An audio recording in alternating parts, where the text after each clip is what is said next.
Arsenal 2, Fulham 1, but at what cost?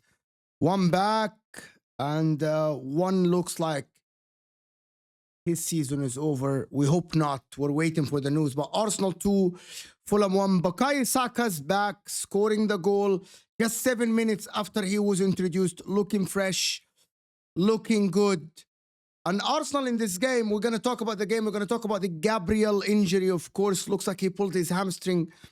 Unfortunate injury for Gabriel, especially before the Real Madrid game in the Champions League for Arsenal. We all know that the league title most likely is over. Liverpool have won it, but Arsenal had the hopes after Bukayo Saka's return against Real Madrid.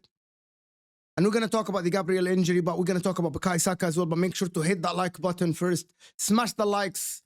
Subscribe to the channel if you are new. All I have to say is Arsenal in this game did what they have to do. It's just second gear Arsenal, didn't try that hard. Yes, Fulham pulled one goal at the end, but it wasn't important in the grand scheme of things. The most important things about this game is that Nwaneri got an assist. Gabriel Martinelli looks so fresh, which is a very good indication before the Real Madrid game. Saka off the bench, looking fresh as well, looking good, scoring a goal at the far post with a brilliant move and a brilliant run by Gabriel Martinelli after the interception by Declan Rice, a halfway line. Gabriel Martinelli, the 1-2, and the back heel assist for Gabriel Martinelli to Bukayo Saka at the far post.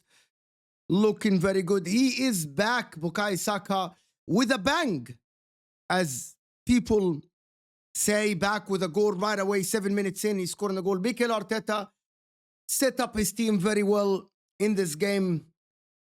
They dominated Fulham. For the majority of this game, they dominated Fulham tactically. Of course, he's going from the sides. Gabriel Martinelli on the left side provided the threat. Consistent threat, to be honest, from that left side. On the wing, of course, again, is Castagna, crosses. Martin Odegaard. Martin Odegaard is a mystery to me because his passes look fresh, but his shooting on the goal look off, especially after the return of the injury. Let me know in the comments what you guys think. Why is Martin Odegaard, in terms of like shooting, is out of form? And his passing look okay. He created a chance for Timber on the right side. He created some other chances from that left side, half chances from that left side. He was moving over the pitch, everywhere on the pitch. But Bukayo Saka back is a fantastic news for Arsenal. I'm just going to start with the positives.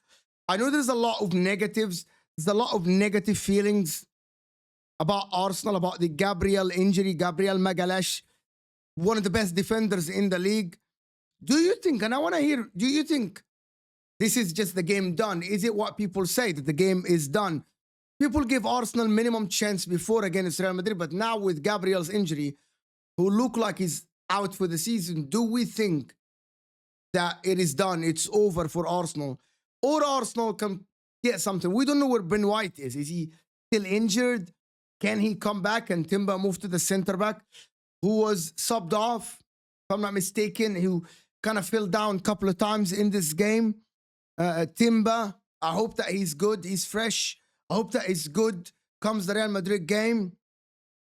But Gabriel Magalhaes was subbed off in the first half. And he looks so frustrated. It looks like he knew that he pulled his hamstring and it's a tear. It is not just a small injury. I hope that is not. I'm not a doctor though, but looking at players that fall down like this, that making, like he fell down after chasing Adama Traore, and it looks like he was holding his hamstring and it looks like it's done. When you pull your hamstring like this, it takes at least, if it's first degree injury, it's a 2 week, 4 weeks, 4 to 6 if it's second degree. And as we said, as we saw, Bukayo Saka, 3 months recovery if it's at third degree, which is a complete tear in the hamstring. The fact that he can walk on it is the positive news. The fact that he still can walk tells me that it's not a third degree injury for Gabriel. It might be a first degree, it might be a second degree, which is the good news. But Arsenal need him in about a week, which is, I don't think he's going to catch the game against Real Madrid unless there is a miracle that happened with him. But can Arsenal do it against Real Madrid without Gabriel Magalhaes? I think we'll have to wait and see. Kivior came on and looked okay, looked good, didn't look bad at all. But we know that against Mbappe, Rodrigo, Vinny, and these guys, it's much harder than playing against Fulham with Jimenez and Traore and these guys. It's much, much harder against Real Madrid.